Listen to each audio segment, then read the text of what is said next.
मेरी पब्लिक देखो कितना बड़ा नुकसान हो गया है। कल रात को बहुत तेज बारिश आई थी, लग गया एल लग गया हम कपड़े वीडियो का। बनाएंगे। और ये हमारा मैनेजर साहब, ये हमारी छोटी सी टीम सुधरा सब रिपेयर करने आई है पेड़ को। ये पेड़ सब रिपेयर होगा मगर इसमें छोटा है। देखिए ये गिरा हुआ है, ये गिरा हुआ पेड़ हो गया है भैया काटने वाला। ये गिरा हुआ है। ये झूठा मुंह दिखाओ।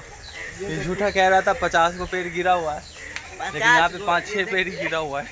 कितना पेड़ और गिरा दे। ये हमारे रिपेयर मैन है, भी रिपेयरिंग करेंगे सब पेड़ का। देख लीजिए मुंह दिखा। Hello guys. और रात में बारिश हुई है, इसके लिए मेढक अपना रंग दिखा रहा है। काटने वाला भी इधर घर काटेगा, इसका गुफ्ती काट के हम ले जाएंगे।